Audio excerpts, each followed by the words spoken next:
మెదక్ జిల్లా నార్సింగి మండల కేంద్రంలో తక్కువ సమయంలో ఎక్కువ ఉత్పత్తి వచ్చే విధంగా కూరగాయ పంటలు పండించడానికి పాలీహౌస్ చాలా ముఖ్యమని అడిషనల్ డిఆర్డీఏ సరస్వతి అన్నారు. మెదక్ జిల్లా నార్సింగి మండల కేంద్రంలోని రైతు వేదికలో మంగళవారం రోజున కేటీ మినీ పాలీహౌస్ ఎల్లమ్మ తల్లి మహిళా రైతు ఉత్పత్తిదారుల కంపెనీ ఆధ్వర్యంలో తక్కువ సమయంలో ఎక్కువ ఉత్పత్తి విజయవంతంగా కూరగాయలు పండించడానికి ఎటువంటి పద్ధతులు పాటించాలనే అంశంపై మహిళా రైతులకు అవగాహన కార్యక్రమాన్ని నిర్వహించారు. అనంతరం సరస్వతి జిల్లా ప్రాజెక్టు మేనేజర్ ప్రకాష్ యాదగిరిలో మాట్లాడుతూ తక్కువ సమయంలో ఎక్కువ పంట దిగుబడి వచ్చే విధంగా కూరగాయలు పండించేందుకు పాలీహౌస్లు ఎంతో ఉపయోగపడతాయని, పాలీహౌస్ ద్వారా పంటలు పండిస్తే కోతుల బెడద, చీడ పురుగుల బెడద కూడా ఉండదన్నారు. రైతులు పండించిన కూరగాయలకు సైతం మార్కెటింగ్ అవకాశం కల్పిస్తామని, అన్ని రంగాల్లో కూడా మహిళలు ముందుంటున్నారని, మహిళా రైతులు సైతం వ్యవసాయంపై మక్కువ చూపిస్తూ మంచి పంటలు పండిస్తూ ఆర్థికంగా ఎదిగేందుకు ముందుకు వస్తున్నారన్నారు. ఈ కార్యక్రమంలో అడిషనల్ డిఆర్డీఓ సరస్వతి, జిల్లా ప్రాజెక్ట్ మేనేజర్ ప్రకాష్, మండల వ్యవసాయ అధికారి యాదగిరి, సెల్ఫ్ ప్రతినిధి DPM Shekhar, community coordinator Sultana, Santosha, Anitha, మండల సమైక్య అధ్యక్షురాలు తదితరులు పాల్గొన్నారు. మన సెల్ఫ్ ద్వారా, మన ఎపిసి ద్వారా రకరకాల కార్యక్రమాలు చేస్తూ మీకు అందరికీ కూడా సేవలు అందించడం జరుగుతూ ఉంది. మార్కెటింగ్ ఫెసిలిటీస్ కానీ కల్పించడానికి అవకాశం ఉంది. అదేవిధంగా మీరు విత్తనాలు అడిగినారు, విత్తనాలు కూడా మన ఎపిసి ద్వారా మంచి నాణ్యమైన విత్తనాలు తీసుకొని మీకు అందించడం జరుగుతూ ఉంటుంది. మీకు ఏ విత్తనాలు కావాలి, ఎంత క్వాంటిటీ కావాలి అనేది మీకు చెప్తే దాన్ని బట్టి మనం తెప్పించి మన ఎపిసి ద్వారా రైతులకు సప్లై చేయడానికి అవకాశం ఉంది. అలాంటి కార్యక్రమాలు కూడా మన ఎపిసి ద్వారా చేపట్టడం జరుగుతూ ఉంది. మీరందరూ కూడా ఈ కార్యక్రమాన్ని సద్వినియోగపరచుకోవాలని తెలియజేస్తూ ధన్యవాదాలు. అందరికీ నమస్కారం. ఈరోజు నార్సింగి మండలంలో మన మహిళా రైతులకు కానీ అందరు రైతులకి అవగాహన కల్పించడం జరిగింది. సో ఇది ఏంటంటే ఒక రైతులందరూ నాణ్యమైన పంటలు పండించాలనుకుంటే పాలీ హౌస్ అనేది చాలా ముఖ్యమైనది. ఎందుకంటే ఇది కోతులు కానీ ఏదైనా చీడపురుగులు కానీ పంటకు నష్టపోకుండా చేయడానికి ఇది ఒక మంచి అవకాశము. దీనికి మన గౌరవ కలెక్టర్ గారు, డిఆర్డీఓ గారు ఒకసారి మీటింగ్ కూడా పెట్టడం జరిగింది. సో దీన్ని మన మహేష్ అనే రైతు పండించిన పంటను విజిట్ చేసి దాన్ని ఎక్స్పోజర్ విజిట్గా చూసి ఇది మొత్తం మండలం మొత్తంలోని ఈ ఎపిఓ ద్వారా మన రైతులందరికీ కూడా అవగాహన కల్పించాలనే ఉద్దేశంతో ఈరోజు కేటీ సంస్థ నుంచి మనకి వచ్చి వాళ్ళు రైతులందరికీ అవగాహన కల్పించారు. అలాగే ఇప్పుడు ఇక్కడున్న ప్రతి ఒక్క రైతు కూడా నాణ్యమైన పంటలు తక్కువ ఖర్చుతోని ఎక్కువ దిగుబడి చేసుకొని మీకు లాభదాయకంగా మన కుటుంబాలు బాగుపడతాయి. ఏంటంటే మొత్తం మనం రైతులను ఈజీగా మార్కెట్ ఉంది అని చెప్పి అందరం వరికి వెళ్ళిపోతున్నాము. వరిలో ఏమొస్తుందన్నా, ఎంత దిగుబడి చేసినా 4 నెలల పంట 5 నెలలు వస్తుంది. 5 నెలల్లో ఎకరాకి 25 క్వింటాలు వేసుకుంటే క్వింటాల్ 2000 గిట్టుబడి చేసుకుంటే 50,000 వస్తాయి. 50,000 20,000 పెట్టుబడి పోతుంది. మిగతా 20,000 ఇంటి ఆలు మగలు పిల్లలు అందరూ 4 నెలలు కష్టపడితే నీకు 20,000 22,000 25,000 మిగులుతాయి. అందులో మళ్ళీ మనము నెలకి చేసుకున్నట్టే 4 నెలలు అంటే 20 అంటే 6,000 ఇద్దరు మళ్ళీ నెలకు 1500 కూలీలాగా పడతాయి. అప్పుడు మనము డైలీ మన చేతులు పైసలు ఆగాలంటే మనకు కూరగాయలు అనేది మంచిగా పంట. నేను కేతీలో సీనియర్ అకాడమిస్ట్ లాగా తెలంగాణకు పనిచేస్తూ ఉంటా. ఈరోజు మన నార్సింగ్ మండల్లో కేతీ షేడ్ నెట్ గురించి అవగాహన సదస్సు కల్పించడం జరిగింది. ఇది మనకు ముఖ్యంగా ఏంటంటే ఇంతమందికి రైతులు ఏంటంటే తన సొంత ఖర్చుతోటి ఓన్గా వేసుకునేది. మనకు ఈ 4 గుంటల భూమిలో దాదాపు రైతుకు 1,50,000 దాకా ఖర్చు వచ్చేది. కాకపోతే ఇప్పుడు ఏంటంటే మన తెలంగాణ గవర్నమెంట్ దాంతోపాటుగా సేర్పు డిఆర్డీఓతో టైఅప్ అయ్యి రైతులకు 50% సబ్సిడీతోటి రైతులకు ఈ 4 గుంటల స్థలంలో షేడ్ నెట్ అనేది రైతుకు ఈ స్కీమ్ అనేది తీసుకురావడం జరిగింది. తెలంగాణ గవర్నమెంట్ ఈ స్కీమ్ రైతులకు తీసుకురావడానికి చాలా సంతోషంగా ఉంది. ఏంటంటే మనకు 4 గుంటల్లో రైతుకు తక్కువ ప్లేస్లో అననుకూల వాతావరణంలో కూడా పంట పండించుకునేటట్టు, అంటే ఉదాహరణకు మనకు ఎండాకాలం వచ్చినా కానీ వర్షాకాలం వచ్చినా కానీ అటువంటి సమయంలో రైతులు పంటలు పండించలేకపోతారు. అటువంటి సమయంలో కూడా ఈ షేడ్ నెట్లో పంటను పండించి మనకు మార్కెట్లో పోయినప్పుడు ఏంటంటే రైతు ఆ ప్రోడక్ట్కు వాల్యూ అనేది పెరగడం జరుగుతుంది. బయట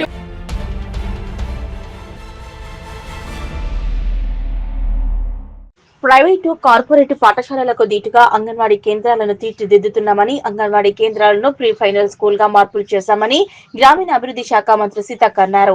మెదక్ జిల్లా మనోహరాబాద్ మండలంలోని ఓ ప్రైవేట్ ఫంక్షన్ హాల్లో ఐసీడీఎస్ ఆధ్వర్యంలో ఏర్పాటు చేసిన అంగన్వాడీ పిల్లల గ్రాడ్యుయేషన్ కార్యక్రమానికి రాష్ట్ర గ్రామీణాభివృద్ధి శాఖ మంత్రి సీతక్క ముఖ్య అతిథిగా హాజరయ్యారు. పిల్లలు తయారు చేసిన పలు వస్తువులను ఆమె తిలకించారు. గ్రాడ్యుయేటీ సందర్భంగా పిల్లల సాంస్కృతిక కార్యక్రమాలు ఎంతగానో ఆకట్టుకున్నాయి. అనంతరం ఆమె మాట్లాడుతూ ఎంతో మంది తల్లిదండ్రులు తమ పిల్లలను చదివించేందుకు ప్రైవేటు కార్పొరేట్ పాఠశాలలను చేర్పిస్తున్నారని, ఇది కరెక్ట్ పద్ధతి కాదన్నారు. ప్రైవేటు కార్పొరేట్ పాఠశాలలకు దీటుగా అంగన్వాడీ కేంద్రాలను అభివృద్ధి చేయడం జరుగుతుందని, అలాగే విద్యార్థుల సంఖ్యను పెంచేందుకు జూన్ మాసంలో అమ్మబాట అంగన్వాడీ బంగారు బాట కార్యక్రమాన్ని నిర్వహించడం జరుగుతుందన్నారు. ఇప్పటికే అంగన్వాడీ అధికారులకు కూడా ఆదేశాలు ఇవ్వడం జరిగిందని ఆమె తెలిపారు. మరి ప్రైవేట్ స్కూల్లోకి వెళ్ళాలని ఆసక్తి చూపుతా ఉన్నారు. తల్లిదండ్రులు ఇంట్లో కష్టంగా ఉన్నా, పూట గడవడం కష్టంగా ఉన్నా, మరి మన పిల్లల్ని ప్రైవేట్ స్కూళ్ళలో పంపాలి అని నర్సరీ నుంచే వాళ్ళని పంపిస్తా ఉన్నారు. అది కరెక్ట్ కాదు. ప్రైవేట్ స్కూళ్ళకు ధీటుగా, కార్పొరేట్ స్కూళ్ళకు ధీటుగా మన అంగన్వాడీ సెంటర్స్ డెవలప్ చేయాలని, అంగన్వాడీ స్ట్రెంత్ కూడా పెంచుకోవాలనే లక్ష్యంతో గత జూన్ నెలలో అమ్మ మాట అంగన్వాడీ పాట ఒక గొప్ప కార్యక్రమాన్ని చాలా అద్భుతంగా మరి ఇక్కడ నర్సాపూర్ ప్రాజెక్ట్ ఆధ్వర్యంలో మరి నిర్వహించినందుకు అధికారులకు అందరినీ కూడా, మా ఎస్టీఎస్ అధికారులందరినీ కూడా అభినందిస్తా ఉన్నాం. మీ యొక్క వీడియో క్లిప్పింగ్ చూసినప్పుడు చాలా పద్ధతిగా, చాలా ఓపికగా, చాలా అద్భుతంగా నిర్వర్తించారు. మరి పిల్లల ఎదుగుదలలో శారీరక ఎదుగుదల, అదేవిధంగా మరి మెంటల్గా కూడా వాళ్ళలో మంచి స్కిల్స్ బయటికి తీసుకురావడం కోసం ఈ యొక్క కార్యక్రమాన్ని మనం నిర్వహిస్తూ ఉన్నాం. కాబట్టి ఒకరోజు రెండు రోజులు కాదు, ఈరోజు ఈ పిల్లల చేతిలో మన భవిష్యత్తు ఉంది. చిన్న పిల్లల చేతిలోనే ఈ దేశ భవిష్యత్తు ఉంది. కానీ చిన్న పిల్లల భవిష్యత్తు ఎవరి చేతిలో ఉంది? అమ్మ తర్వాత మరి అంగన్వాడీ టీచర్స్ ఆయా చేతిలోనే ఉంది. తొలి ఒడి అమ్మ ఒడి అయితే, మలి ఒడి అంగన్వాడీ బడి. తొలి ఒడి అమ్మ పుట్టిల్లు అయితే, మరి మలి ఒడి మరి పెంపకం అంగన్వాడీ టీచర్ అమ్మ.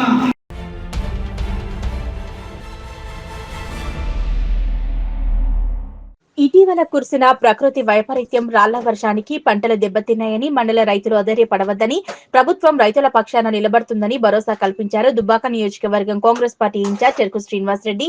సిద్దిపేట జిల్లా రాయపోల్ మండలం రామారం, గొల్లపల్లి, తిమ్మక్కపల్లి మరియు పలు గ్రామాల్లో వరధాన్యం కొనుగోలు కేంద్రాల్లో తడిసిన పంటల్ని పరిశీలించి అన్నదాతలకు ధైర్యం నింపారు.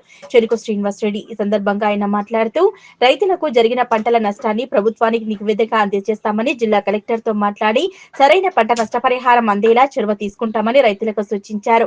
అనంతరం కుమ్మరి రాజయ్య కార్పొరేట్ వైద్యం అందుకొని అపనహస్తం కోసం ఎదురు చూస్తున్న ఆయనకి ముఖ్యమంత్రి సహాయ నిధి కింద 20,000 రూపాయల చెక్కును అందజేసి వారి మానవత్వాన్ని చాటుకున్నారు. ఈ కార్యక్రమంలో కాంగ్రెస్ పార్టీ అధ్యక్షులు తప్పటి సుధాకర్, కృష్ణారెడ్డి, మహేష్, దుర్గప్రసాద్, బండారు లాలు ప్రసాద్ తదితరులు పాల్గొన్నారు.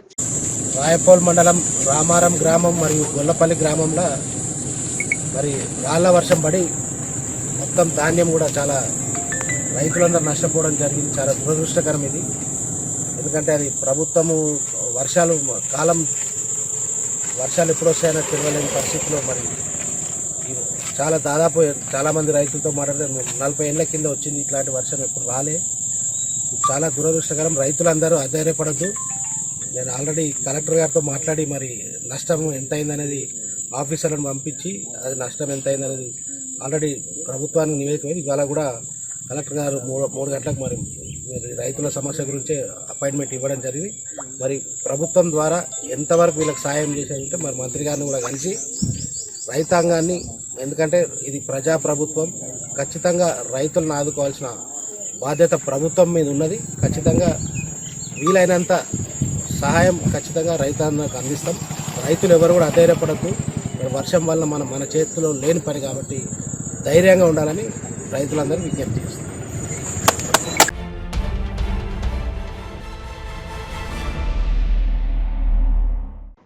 సిద్దిపేట జిల్లా గజ్వేల్ పట్టణంలోని స్థానిక పద్మశాలి చేనేత సహకార సంఘంలో ఈ రోజు ఉదయం ప్రముఖ వ్యాపారవేత్త అర్ధం రాజు పెద్ద కోడలు నికిషా గారు జడ్జి పోస్టుకు ఎన్నికైనందుకు పద్మశాలి యువజన సంఘం పద్మశాలి సహకార సంఘం ఆధ్వర్యంలో సన్మాన కార్యక్రమాన్ని నిర్వహించాడు. అధ్యక్షుడు దేవులపల్లి రాజారాం ఆధ్వర్యంలో ఈ కార్యక్రమాన్ని నిర్వహించారు. ఈ సందర్భంగా మాజీ చైర్మన్ గాడిపల్లి భాస్కర్ మాట్లాడుతూ మాజీ సంఘం చైర్మన్ గాడిపల్లి శ్రీనివాస్ అనంతరం నికిషా మరియు భర్త క్రాంతి కుమార్లు మాట్లాడుతూ సాధించాలని ఉంటే పట్టుదల ఖచ్చితంగా అత్యున్నత శిఖరాలకు ఎదుగుతామని, దానికి ఉదాహరణే నా భార్య నికిషా అని పట్టుదలతో చదివి ఈ రోజు జడ్జి పోస్టు రావడం జరిగిందని, మా నాన్నగారి ఆశీర్వాదం, నా ప్రోత్సాహం మా భార్య నికిషాకి ఇవ్వడం జరిగిందని, అందుకే ఆమె అనుకున్న గోల్ రీచ్ అయిందని అందరం సంతోషిస్తున్నామని తెలిపారు. ఈ కార్యక్రమంలో యువజన సంఘం అధ్యక్షుడు ప్రేమ్ కుమార్ తో పాటు నాగరాజు నేత మరియు సంఘం సభ్యులు పాల్గొని వారికి అభినందనలు తెలిపి స్వీట్లు పంచుకున్నారు. ఇదే కార్యక్రమంలో గజ్వేల్ పట్టణ కెమిస్ట్రీ అండ్ డ్రగ్గిస్ట్ అధ్యక్షునిగా ఎన్నికైన దేవదాస్ గారిని షాల్వాతో సన్మానించారు. అనంతరం చంద్రం సార్ 35వ వివాహ వార్షికోత్సవాన్ని పురస్కరించుకొని చంద్రం సార్ కు షాలువాతో సన్మానించడం జరిగింది. కార్యక్రమంలో పద్మశాలి సంఘం నాయకులు, యువకులు పాల్గొన్నారు. Thank you so much. ఇక్కడ అందరూ వచ్చారు, నా కోసం మీ వాల్యుబుల్ టైం తీసుకొని అందరికీ కృతజ్ఞతలు తెలుపుకుంటున్నాను. ఈ కష్టం చాలా కష్టపడి, అంటే ఈ సక్సెస్ చాలా కష్టపడింది కానీ నాకు రాలేదు. మా నాన్న, మా అమ్మ ప్రోత్సాహంతో, మా మామయ్య, ఇంకా మా అత్తయ్య గారి, మా భర్త గారి ప్రోత్సాహంతో నేను ఇలా ఇక్కడ మీ ముందు మాట్లాడగలుగుతున్నాను. సో అందరికీ ఫ్యామిలీ సపోర్ట్ ఉంటే అందరూ ఏదైనా సాధించగలరు అని నాకు అందరూ ఇలా ఇన్స్పైర్ అవ్వాలని. మాజీ నమస్కారం. పద్మశాలి బాంధవులకి పేరు పేరున నమస్కారం. ఈరోజు ఈ కార్యక్రమం ఏర్పాటు చేసినందుకు మాకు నిజంగా చాలా ఆనందంగా ఉంది. ఎందుకంటే ఇలాంటి విజయాలు నలుగురికి తెలియాలి. నలుగురికి ఎందుకు తెలియాలంటే దాని మీద దృష్టి పడితే కానీ వారికి ఆదర్శం అని తెలియదు. మనం దీన్ని 4 గోడల మధ్యలో పెడితే నలుగురికి ఎలా తెలుస్తుంది? కాబట్టి ఒక సామాన్యమైన కుటుంబంలో పుట్టి ఒక సామాన్యమైన స్థాయి నుంచి ఇవాళ ఇంత ఎత్తుకెదిగిన మా నాన్నగారే మాకు స్ఫూర్తి. వారికి వాళ్ళ తండ్రి నుంచి ఆశయం పుట్టింది, కానీ తర్వాత పెళ్లి తర్వాత వివాహానంతరం కుటుంబం కూడా సహకరించడం ఎంతో ముఖ్యం. ఎందుకంటే వివాహానంతరం వచ్చి వాళ్ళ తండ్రి సపోర్ట్, అత్తమామల పరీక్షకి తను సన్నద్ధమయ్యే దశలో వారు 1 సంవత్సరం వయసు కూడా లేదు. ఒకవైపు పిల్లల్ని ఎత్తుకుంటూ ఒకవైపు బుక్కు పట్టుకుంటూ తను పడిన కష్టం అంతా ఇంత కాదు. అంటే ఎంతోమంది పెళ్ళైన తర్వాత వారి ఆశయాన్ని మర్చిపోతుంటారు. అంతేకాదు కొన్ని కంఫర్టబుల్ సిచ్యువేషన్స్ వచ్చినప్పుడు లైఫ్లో ఇటు అత్తమామ గారికి మంచి డబ్బు ఉంది, తండ్రి గారికి మంచి డబ్బు ఉంది, భర్త మంచి ఉద్యోగం చేస్తున్నాడంటే ఎంతోమంది భార్యలు ఏమనుకుంటారంటే ఇంకా ఇంత కంఫర్టబుల్ లైఫ్ ఉన్నాక ఇంకెందుకు కష్టపడాలనుకుంటారు. కానీ అక్కడితో ఆగిపోకుండా ఎంతోమందికి తన జీవితం ఆదర్శంగా ఉండాలి. పెళ్ళైన తర్వాత పిల్లలు పుట్టిన తర్వాత కూడా మన సంకల్ప బలం గట్టిగా ఉంటే ఏదైనా సాధించవచ్చు అని చెప్పేసి తన ఉదాహరణగా నిలవాలని చెప్పేసి ఈరోజు మన గజ్వేల్ పద్మశాలి ముందు బిడ్డ మన వర్ధం రాజు గారు గజ్వేల్లో అందరూ తెలుసు. అందరూ చిన్నప్పటి నుంచి కూడా ఎంతో కష్టపడి పిల్లలు చదివించి ఈరోజు ఆయన కూడలైనటువంటి వర్ధం నికిషా గారు గజ్వేల్ నుండి జడ్జిగా ఎన్నుకోవడం నిజంగా మన పద్మశాలి కులానికి ఎంతో గర్వకారణం. నిజంగా అతను 2 కొడుకులు కూడా ఈరోజు గజ్వేల్లో మంచి ఉద్యోగాలలో ఉండి అతను కూడా ఒక వెటర్నరీ డాక్టర్గా ఉండడం నిజంగా ఆయన కష్టానికి ఫలితం దక్కింది. ఈరోజు ఆయన గజ్వేల్లో ఒక మంచి వస్త్ర వ్యాపారం, షాపింగ్ మాల్ కూడా, షోరూమ్ కూడా పెట్టడం నిజంగా మన పద్మశాలి కులానికి ఒక గర్వకారణం. ఇలా ఆమె ఈరోజు జడ్జిగా మొన్ననే సెలెక్ట్ అవ్వడం కూడా చాలా సంతోషం. రాబో కాలంలో ఆమె ఇప్పటివరకు అధ్యక్షుల వారన్నట్టు హైకోర్టు జడ్జిగా, సుప్రీంకోర్టు జడ్జిగా ఉన్నత పనులను నిర్వహించాలని ఆ సంఘాల తరఫున, మా పద్మశాలి సోదరుల తరఫున అందరం కూడా ఆశిస్తున్నాం. కుల బాంధవులందరికీ నమస్కారం. పేరున ఈరోజు మన పద్మశాలి ముద్దుబిడ్డ వర్ధం రాజు గారి కూడలు నికిషా, వర్ధం నికిషా గారు జడ్జి, సివిల్ జడ్జిగా నియామకమైనందుకు గర్వకారణం మన పద్మశాలీలందరికీ.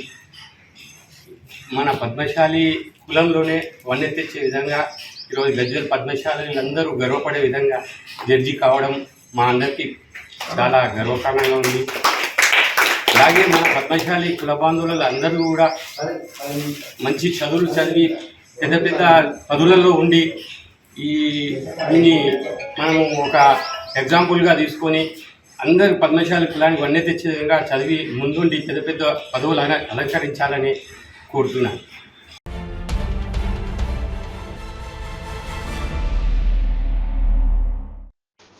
సిద్దిపేట జిల్లా ఆర్టీసీ బస్సులో ప్రయాణం చేసిన పొన్నం ప్రభాకర్ దుద్దెడ టోల్గేట్ నుండి సిద్దిపేట కలెక్టరేట్ వరకు కరీంనగర్ డిపో ఆర్టీసీ బస్సులో ప్రయాణం చేశారు మంత్రి పొన్నం ప్రభాకర్.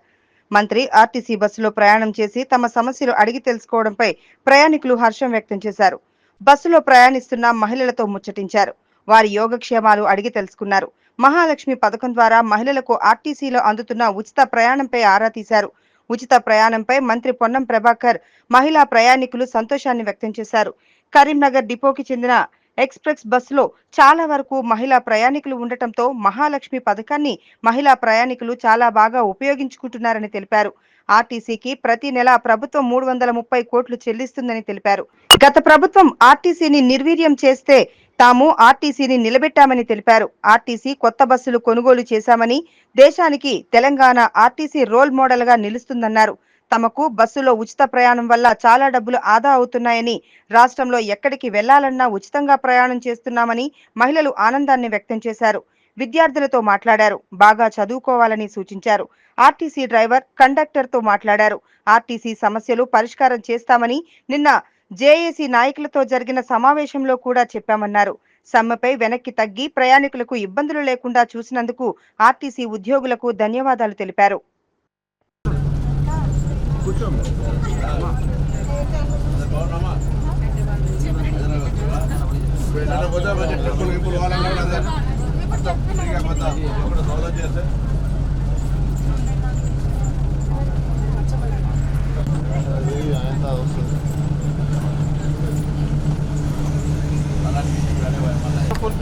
ఫోన్ కింద పెట్టుకో, కొంచెం ఫోన్ కింద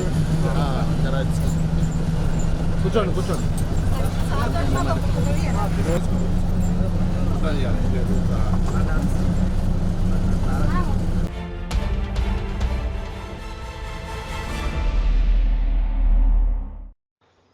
ఆపరేషన్ సింధూర్ సాహసోపేతమైన నిర్ణయమని, భారత ప్రభుత్వం తీసుకున్న నిర్ణయాన్ని స్వాగతిస్తున్నామని గజ్వెల్ ప్రజ్ఞాపూర్ తాజా మాజీ మున్సిపల్ చైర్మన్ రాజమౌళి అన్నారు.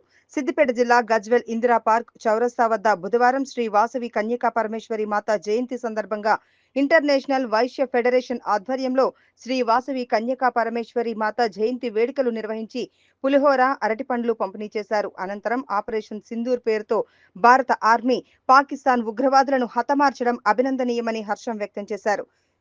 సంబరాలు నిర్వహించారు. ఈ కార్యక్రమంలో పాల్గొన్న గజ్వెల్ ప్రజ్ఞాపూర్ మున్సిపల్ తాజా మాజీ చైర్మన్ రాజమౌళి, మాజీ ఉప సర్పంచ్ నంగునూరి సత్యనారాయణ, సిద్దిపేట జిల్లా కబడ్డీ అసోసియేషన్ అధ్యక్షుడు ఎన్సి సంతోష్ మాట్లాడుతూ అందరికీ శ్రీ వాసవి కన్యకా పరమేశ్వరి జయంతి శుభాకాంక్షలు తెలిపారు.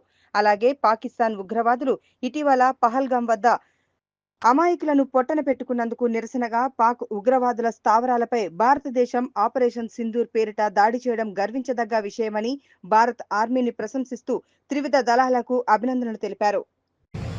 కన్యకా పరమేశ్వరి జయంతి సందర్భంగా ఇక్కడ పులిహోర, పండ్ల పంపిణీ కార్యక్రమం ఇందిరా పార్క్ చౌరస్తా వద్ద మా ఇంటర్నేషనల్ వైశ్య ఫెడరేషన్ సిద్దిపేట శాఖ, గజ్వెల్ శాఖ ఆధ్వర్యంలో ఏర్పాటు చేయడం జరిగింది. ఇప్పుడే అమ్మవారికి పూజ చేసి ఈరోజే పళ్ళు, పులిహోర పంపిణీ చేసి రామాలయంలో అమ్మవారికి పెద్ద ఎత్తున పసుపు కొమ్ముల కార్యక్రమం, ఆర్యవైశ్య సంఘ ప్రమాణ స్వీకారోత్సవం, ఈ కార్యక్రమానికి మన గజ్వెల్ పట్టణ ఆర్యవైశ్యులు అందరూ అధిక సంఖ్యలో పాల్గొని మన ఆర్యవైశ్యుల ఐక్యతను చాటాలని కోరుకుంటూ, నిన్ననే మన ఇండియన్ ఆర్మీ ఆపరేషన్ సింధూర్ పేరుతో మొన్ననే మన ఇండియన్స్ను ఒక 28 మందిని చంపిన తీరును మన ఇండియన్ జనాలు ఎవరే కానీ భారతదేశంలో పుట్టినటువంటి ప్రతి భారతీయుడు దాన్ని ఖండిస్తూ ఎన్నో స్టేట్మెంట్ ఇవ్వడం జరిగింది. జై హింద్. ఈరోజు నిజంగా భారతదేశం మొత్తం కూడా గర్వించదగ్గ రోజు. ఎందుకంటే కొన్ని రోజుల క్రితం భారతీయ మహిళల ముందే నిర్కషకంగా వారి యొక్క భర్తలను చంపి మన భారత మహిళల యొక్క నుదుటి తిలకాన్ని తుడి చేసినటువంటి టెర్రరిస్టులను నిన్న రాత్రి ఆపరేషన్ సింధూర్ ఏదైతే భారత మహిళలపై బొట్టుని సింధూరాన్ని చెడిపేసిరో అదే ఆపరేషన్ పేరుతో ఆపరేషన్ సింధూర్ అనే పేరుతో భారత రక్షణ వ్యవస్థ గత రాత్రి పాకిస్తాన్లో ఉన్నటువంటి పిఓకే ఆక్రమిత స్థావరాలపై అలాగే పాకిస్తాన్లో ఉన్నటువంటి టెర్రరిస్ట్ స్థావరాలపై ఆకస్మికత దాడి చేయడం నిజంగా ఒక భారతీయుడిగా మనందరం గర్వించదగ్గ రోజు. ఎందుకంటే టెర్రరిస్టులను పోషిస్తున్నటువంటి పాకిస్తాన్కి బుద్ధి చెప్పాలనే విధంగా అక్కడి భారతీయ పౌరులకు కానీ అక్కడ మిలిటరీకి కానీ ఎటువంటి ఇబ్బంది లేకుండా కేవలం ఒక జయంతి జరుపుకుంటున్నాం. ఈ సందర్భంగా సిద్దిపేట జిల్లా IBF శాఖ ద్వారా పట్టణ శాఖ ద్వారా ఈరోజు ఇక్కడ అన్నదాన కార్యక్రమం ఏర్పాటు చేయడం చాలా సంతోషం. ఈ సందర్భంగా వైశ్య కుటుంబాలందరికీ అలాగే పురజనులందరికీ కూడా వాసవి జయంతి శుభాకాంక్షలు తెలియజేస్తూ, వాసవి మాత చరిత్ర తెలిసినటువంటి అందరికీ కూడా తెలుసు.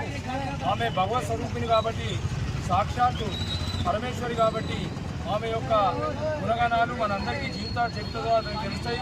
కాబట్టి ప్రతి వైశ్యుడు కూడా ఆమె అనుభవించినటువంటి ఆమె చూపించినటువంటి బాటలో మనమందరం కూడా ఉండాలనేది మనమందరం కూడా ధన్యం అనేది తెలియజేస్తూ, ఈరోజు మన గజ్వేల్ రామాలయంలో కూడా పెద్ద ఎత్తున జయంతి కార్యక్రమాలు జరుపుకుంటున్నాం. ఈ సందర్భంగా గజ్వేల్ పట్టణ ఆర్యవైశ్య సోదరిమణులందరూ కూడా ఈ యొక్క జయంతి సందర్భంగా శుభాకాంక్షలు తెలియజేస్తూ, ముఖ్యంగా ఈరోజు రెండవ అంశం కూడా భారతదేశ చరిత్రలో మర్చిపోయినటువంటి సంఘటన.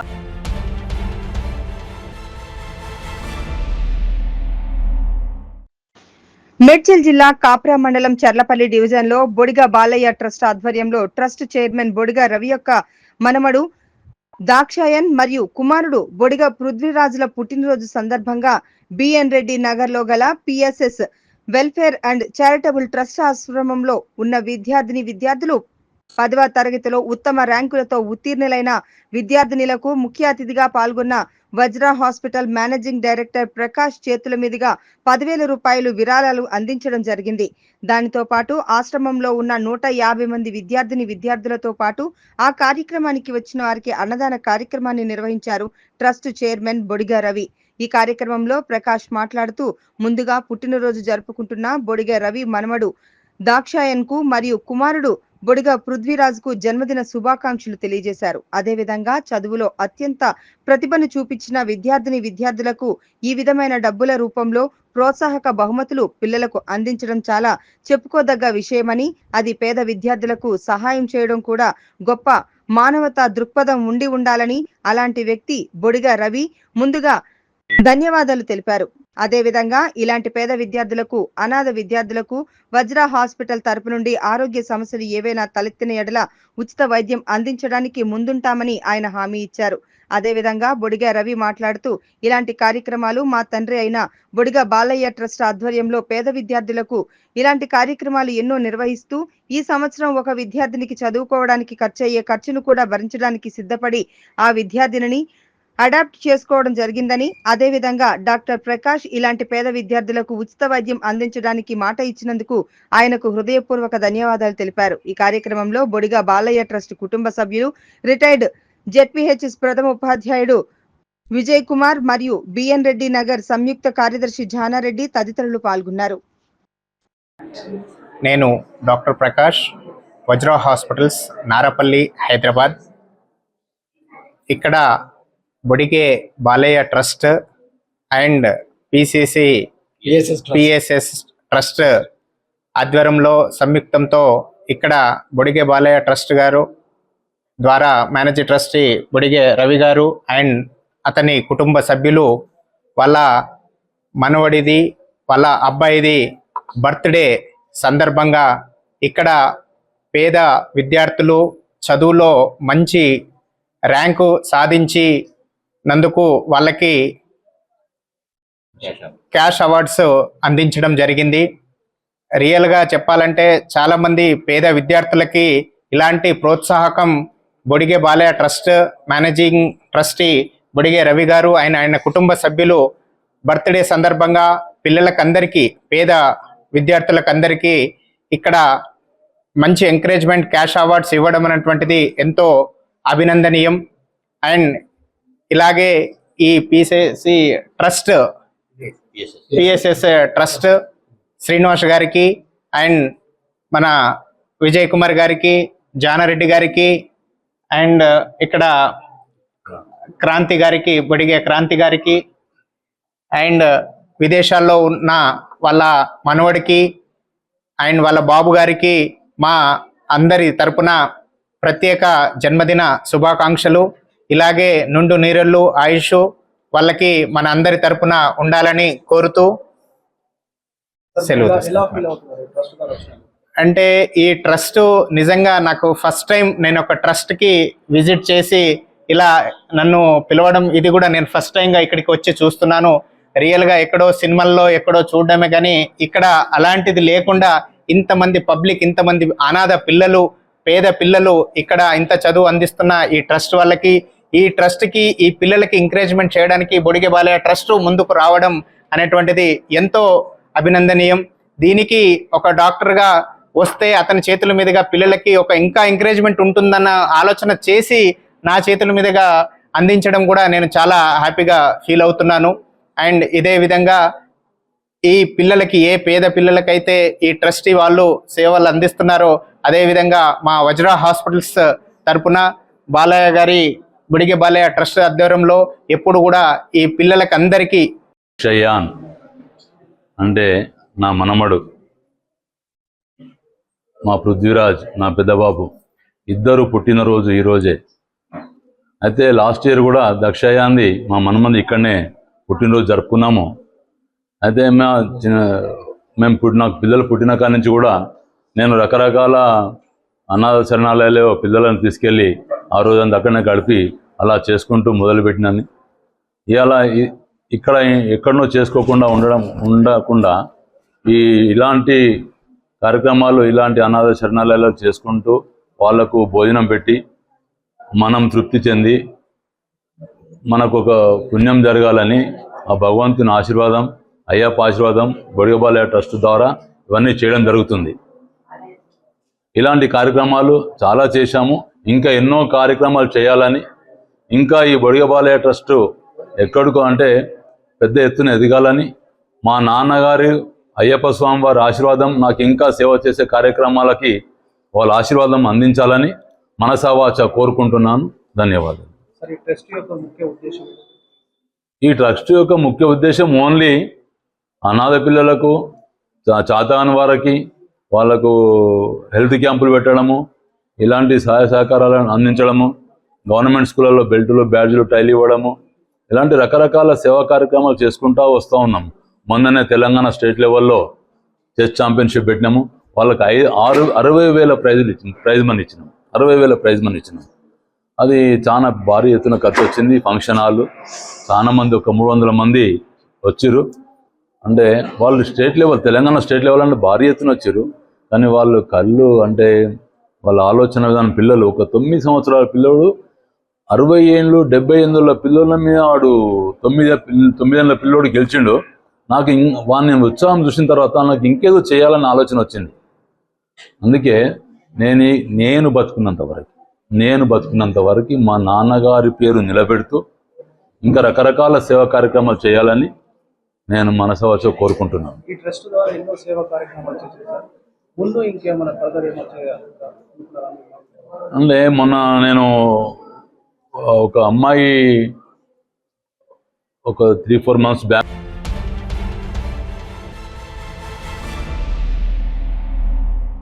నీకు మతి భ్రమించి మాట్లాడుతున్నావు ప్రభాకర్ రెడ్డి, ఒకసారి ఆలోచన చేసి మాట్లాడాలని దుబ్బాక ఇన్ఛార్జ్ శ్రీనివాస్ రెడ్డి అన్నారు. తమ ప్రభుత్వం మీద బురదలే ప్రయత్నం చేయడం మానుకోవాలని కొత్త ప్రభాకర్ రెడ్డికి హితవు పలికారు. నీ పాలనలో వివక్ష చూపించావు, మా పాలనలో పారదర్శకతను చూపిస్తున్నాం. అనర్హులకు మీ పాలనలో డబుల్ బెడ్రూమ్లు ఇచ్చారు, కానీ మా పాలనలో అర్హులకు, తమ కార్యకర్తలైనా సరే అర్హులైన వారికి మాత్రమే ఇల్లు కేటాయిస్తున్నామన్నారు. సిద్దిపేట జిల్లా దుబ్బాక మండలంలోని సిఎస్ఆర్ క్యాంపు కార్యాలయంలో దుబ్బాక నియోజకవర్గ ఇన్ఛార్జ్ శ్రీనివాస్ రెడ్డి మీడియా సమావేశం నిర్వహించారు.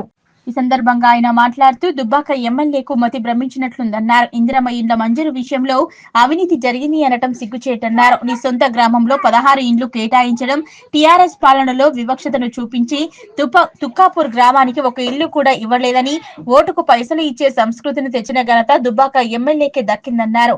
కాంగ్రెస్ కార్యకర్త నిరుపేద అయితే తప్ప ఇండ్లు మంజూరు అవటం తప్ప దుబ్బాకకు 3500 ఇందిరమ్మ ఇండ్లను మంజూరు తెప్పించామన్నారు. పోతారం గ్రామంలో 16 ఎన్ని ఇల్లు కావాలంటే 16 కావాలంటే 16 ఇచ్చిన. ఇంకా ఎన్ని కావాలన్నా పోతారం 100% పోతారంలో ప్రతి ఒక్కరికి ఇల్లు కట్టించే బాధ్యత కాంగ్రెస్ పార్టీ తీసుకుంటే అర్హులు ఉన్నారో వాళ్ళకి ఇచ్చినాం. నీ గ్రామానికి 16 ఇచ్చిన, మీ మాజీ శాసనసభ్యుడు చిట్టాపూర్కి 20 ఇచ్చిన, ఇప్పుడున్న ఎంపీ గారి గ్రామానికి 15 ఇల్లు, వాళ్ళు 15 అడిగితే 15 ఇచ్చిన. అది పారదర్శక అంటే అర్హులు ఎవరున్నా నువ్వు నిజంగా చిత్తశుద్ధి నీకుంటే నువ్వు ఎక్కడ అవినీతి జరిగిందో చూపి చర్యలు తీసుకోవడానికి మేము ఇప్పుడే అలాట్మెంట్ అయింది. రద్దు ఒక అనర్హులు ఎవరికైనా వచ్చినట్టయితే ఖచ్చితంగా రద్దు చేస్తాము. అధికారులకు కూడా చెప్పడం జరిగింది. ఎవరికైనా అనర్హులకు కానీ వచ్చినట్టయితే ఖచ్చితంగా చర్యలు తీసుకుంటాం. దీనిలో అవినీతికి ఆస్కారం ఉండొద్దు. ఎందుకంటే ఇందిరమ్మ రాజ్యం రావాలి అని చెప్పి ప్రతి ఒక్కరు పేదలైతే ఎవరికైతే ఇల్లు లేవో వాళ్ళకి ఇల్లు కట్టించే బాధ్యత కాంగ్రెస్ పార్టీ తీసుకుంటుంది. ఖచ్చితంగా నీలాగా వివక్ష చూపించలేము, మీరు వివక్ష చూపించారు. ఖచ్చితంగా ఈ గతంలో కానీ డబుల్ అలాట్మెంట్లోనే కూడా అవిటిపైన కూడా చర్యలు తీసుకోవాల్సిన అవసరం లేదు. నువ్వు ఏ గ్రామంలో అవినీతి జరిగిందో చెప్పు. కాంగ్రెస్ పార్టీ కార్యకర్తకి ఇల్లు లేకపోతే ఆయన భారత పౌరుడు కదా, ఈ రాష్ట్రంలో ఓటు హక్కు కలిగిన వ్యక్తి కదా, ఆయన ఖచ్చితంగా ఇస్తాం. మీలాగా ఉన్న వాళ్ళకి కట్టబెట్టి అవినీతిమయం చేసి తెలంగాణ సంపదను దోచుకున్నారు. మీకు ఏమైతుంది? మీకు 2000 ఇచ్చి ఓటు కొనుక్కున్నారు. మీరు అంతకంటే ఎక్కువ ఏం చేయరు. ఈరోజు దుబ్బాక నియోజకవర్గంలో చాలా మంది బయట నుంచి కూడా వస్తున్నారట. 50 కోట్లు తీసుకొని పోతే దుబ్బాకలకు గెలవచ్చు, 2000 ఓట్లకి ఇస్తే ఓట్లు ఇస్తారని. ఆ సంస్కృతిని తీసుకొచ్చినావు ఈ ప్రాంతంలో. ఎక్కడికి వెళ్ళి వచ్చినాయి అవన్నీ డబ్బులు? మీరు అవినీతి చేసి మమ్మల్ని అనడం సబబు కాదు. ఎప్పటికైనా నువ్వు అసలు నీకు మతి భ్రమించినట్టు. ఒకరోజు ముఖ్యమంత్రి బాగా చేస్తుంది, నీకు వస్తున్నాయంటావు. ఒకరోజు గవర్నమెంట్ పడగొడతా అంటావు, ఒకరోజు అవినీతి జరిగిందంటావు. ఓన్లీ కాంగ్రెస్ వల్ల కూర్చున్నాయట. ప్రజలకు వచ్చినాయట. కాంగ్రెస్ పార్టీ కార్యకర్త 10 సంవత్సరాల నుంచి పార్టీలో ఉన్నాడు. అతనికి ఇల్లు లేదంటే ఆయనకి ఇల్లు ఇస్తే దానికి కూడా తప్పైనా అర్హుడా కాదా అనేది ముఖ్యం. ఖచ్చితంగా దుబ్బాక నియోజకవర్గ అభివృద్ధికి 10 సంవత్సరాలు మీరు ఏమి చేయలే. పక్కకు సిద్దిపేట చూసుకో, ఇక్కడ చూసుకో.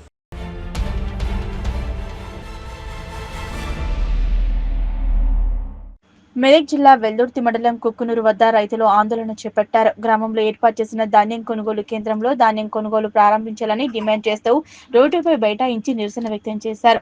గత 20 రోజుల క్రితం గ్రామంలో కొనుగోలు కేంద్రం ఏర్పాటు చేసినప్పటికీ నేటికి ఒక బస్తా కూడా ధాన్యం కొనుగోలు చేయలేదని రైతులు ఆగ్రహం వ్యక్తం చేశారు. ఇప్పటికైనా అధికారులు స్పందించి ధాన్యం కొనుగోలు వెంటనే ప్రారంభించాలని, లేని పక్షంలో ఆందోళన ఉధృతం చేస్తామని హెచ్చరించారు.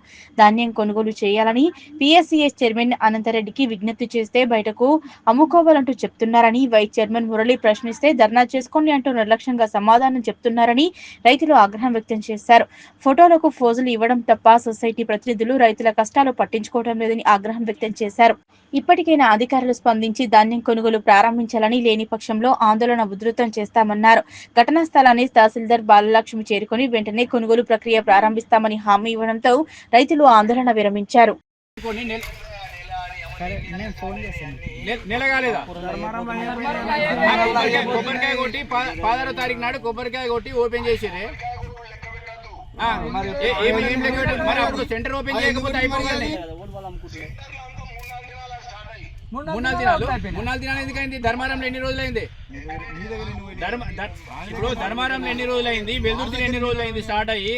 ధర్మారంలో ఇంకొక 4 రోజులు అయితే అయిపోతాయి. ఏ లేబరు బీఆర్ఓలు ఎందుకు అన్ని ఊళ్ళకి వచ్చి మన దగ్గరికి ఎందుకు రాలేదు? మరి వీడికి ఎందుకు రాలేరు? మరి అట్లా మరి అట్లని కాదే. ముందు ఇప్పుడు సీజన్ స్టార్ట్ అవుతుంది అన్నప్పుడే ముందే ప్లానింగ్ ఉండాలి కదా.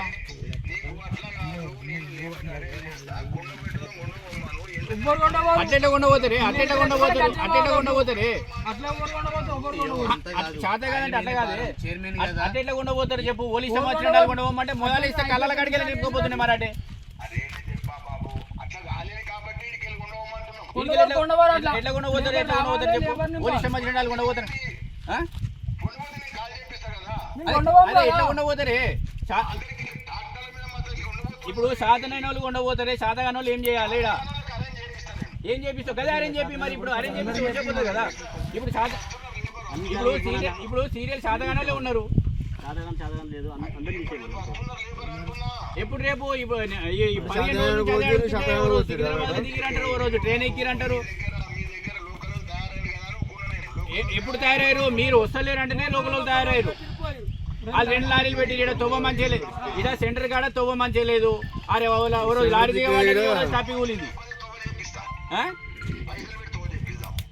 పైసలు చేపియాలి, అది మొదలు ఉండాలి, మొదలు చేపియాలి. ఇప్పుడు సెంటర్ ఓపెన్ చేసినప్పుడు చేపియాలి. అరే ప్రతిసారి ఇదే ఉన్నది, ఈసారి కాదు, ప్రతిసారి ఇదే ఉన్నది. సెంటర్ కరెక్ట్ లేదు, ఒక చెట్టు కనీసము అట్లా కాదే, కనీసం ఒక చెట్టు వీకింది లేదు, ఒక లైట్ పెట్టింది లేదు, ఒక నీళ్ళ డబ్బా పెట్టింది లేదు ఇప్పటికీ.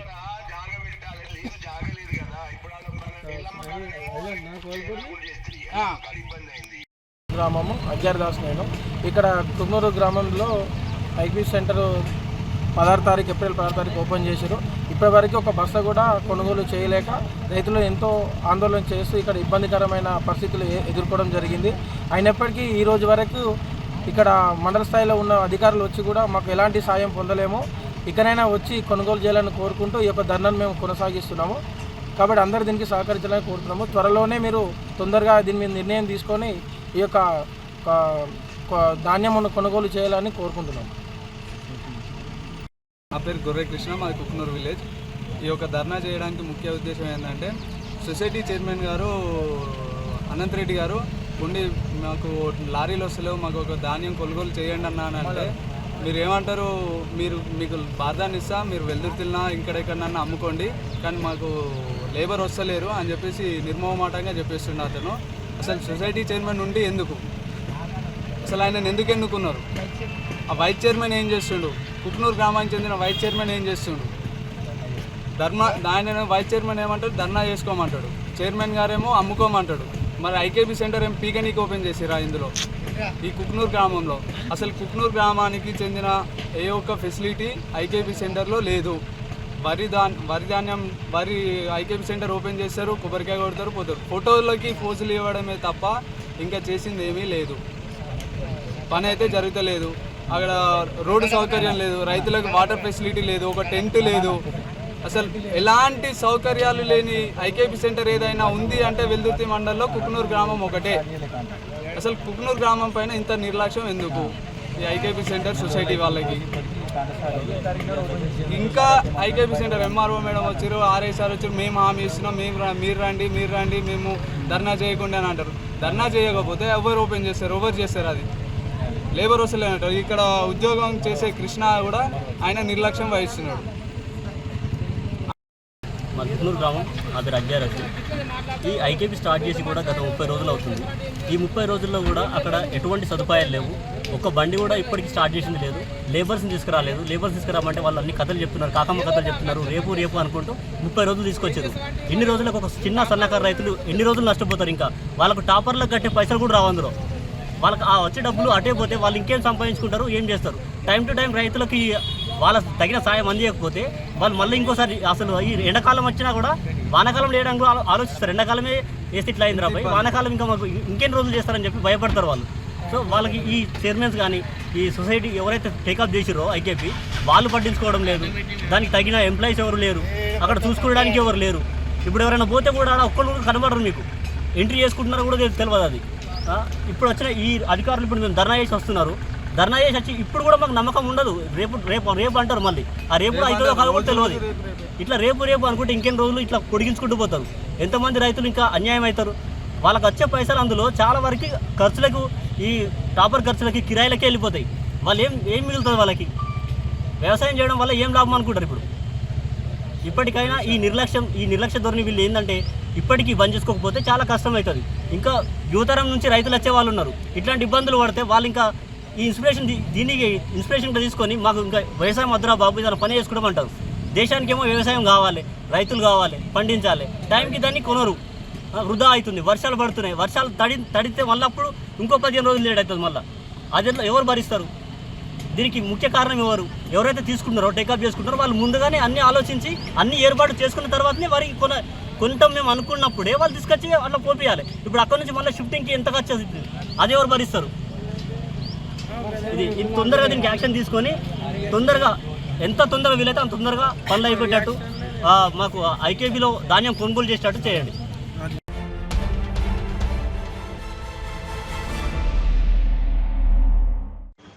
పాకిస్తాన్ ఉగ్ర స్థావరాలపై ఇండియన్ ఆర్మీ చేపట్టిన ఆపరేషన్ సింధూర్ విజయవంతమైందని ఏపీ ఉప ముఖ్యమంత్రి పవన్ కళ్యాణ్ తెలిపారు.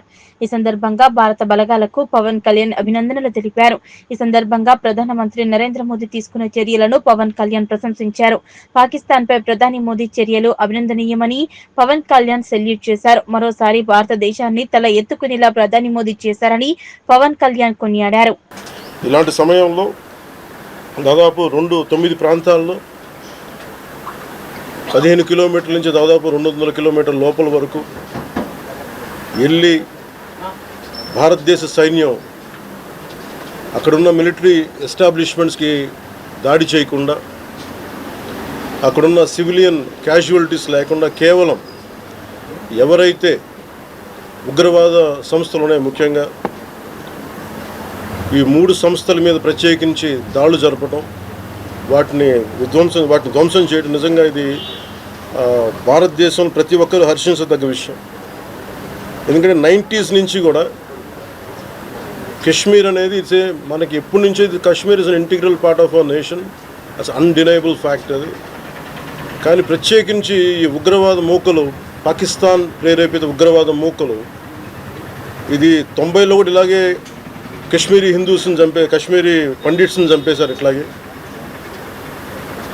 చంపేసి కొంతమంది గతంలో కూడా చంపేస్తే అలాగే వాళ్ళని అంత్యక్రియలు చేయడానికి వాళ్ళని శ్మశానం దగ్గర తీసుకెళ్తే అక్కడ కూడా మిగతా కొంతమంది హిందువులను చంపేశారు.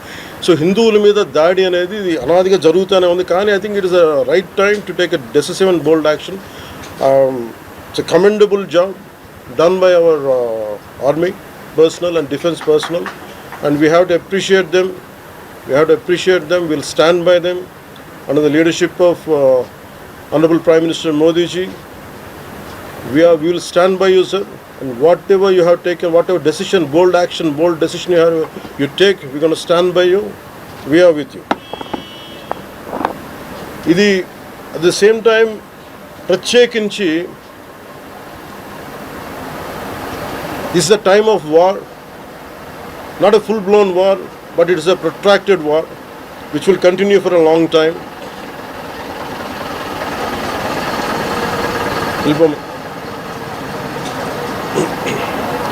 Which will continue for a long time, and Pakistan should be taught a tough lesson,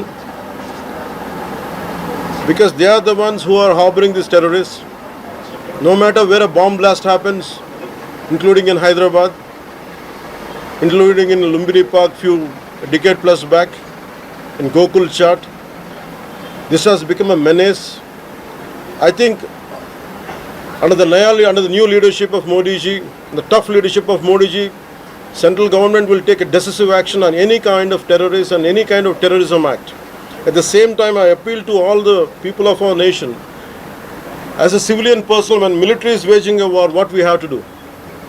And military యుద్ధం చేస్తున్నప్పుడు మనం ఏం చేయగలం అని అనుకున్నప్పుడు ప్రతి సివిలియన్ కూడా, including all the civilians of our nation, we have a role to play. Make sure any kind of anti-national rhetoric happens on social media. Make sure you give a counter-attack. Make sure they'll be brought to justice. Make sure you'll be conveyed to the relevant cybercrime departments. And also, please make sure we'll file cases on them. And also I have conveyed to our DGP also today morning, anybody from the state of Andhra Pradesh, anyone who goes anti-national and who goes against this war will be booked under very severe cases, and they have to be reminded they belong. Any kind of attack on a nation from outside or within nation will be taken quite seriously.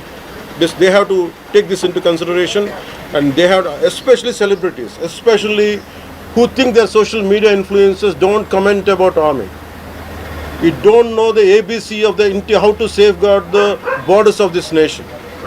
You never know.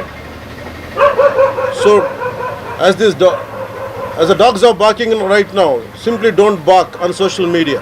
Anything about entire nation. Please don't bark on social media without having any understanding about national security. So this is what I appeal to all the social media influencers. Stern action will be taken in against you. Please, this is what our request to you all. And also at this time of in these tough times, we stand by Honorable Prime Minister Modi and the BJP-led NDA government, and we'll stand by and we will be with you, no matter how long it takes, till the last terrorist is wiped out from this country. Thank you. మీరు మొన్న మాట్లాడుతూ ఒక statement చేశారు, పాకిస్తాన్ కు అనుకూలంగా మాట్లాడే నాయకులు ఎవరున్న దేశంలో వాళ్ళు వైఖరి మార్చుకోవాలి, వెళ్ళిపోవాలని స్టేట్మెంట్ చేశారు. దానికి కాంగ్రెస్ పార్టీ నాయకులు మీ పైన దాడి చేస్తా ఉన్నారు, ఎంపీలు, కాంగ్రెస్ పార్టీ సీనియర్ నాయకులు. నేను మొత్తం అంటే let me give my statement very clear. When I give a statement, I'm cautious. నేను మొన్న మీరు చెప్పినప్పుడు ఒకటి నేను చాలా ఆలోచించి చెప్పాను. అదేంటంటే నేను కొద్దిమంది కాంగ్రెస్ నాయకులనే చెప్పాను, అందరూ కాంగ్రెస్ నాయకులని చెప్పాను. Because I choose my words carefully, because I know that I'm accountable for my words. అందుకని నేను ప్రత్యేకించి కొద్దిమంది కాంగ్రెస్ నాయకుల మాటలు విన్నాను, నేను మీడియాలో చూశాను, అది రిపీటెడ్గా జరుగుతుంది. అలాగే చాలామంది ఇట్లాంటి టైమ్స్లో ప్రభుత్వానికి మనం అండగా నిలబడాలి, కానీ ఇదేమైనా ప్రత్యేకించి అది ఒక భారతీయ జనతా పార్టీయో లేదంటే ఒక ఎన్డీఏ కూటమి చేస్తున్న యుద్ధం కాదు, ఎంటైర్ దేశం చేస్తున్న యుద్ధం ఇది. ఇలాంటి సమయంలో కూర్చొని మీరు పాకిస్తాన్కి ప్రోత్సాహకరంగా మాట్లాడి లేదంటే ఇక్కడ కూర్చోబెట్టి నదీ జలాలను ఆపండి, ఇలాంటి పిచ్చి పిచ్చి మాటలు మాట్లాడొద్దనే ఉద్దేశంతో చెప్పాను తప్ప, అది కరెక్ట్ చేసుకుంటే మంచిదే కదా. Otherwise if they don't correct themselves they will be corrected in future.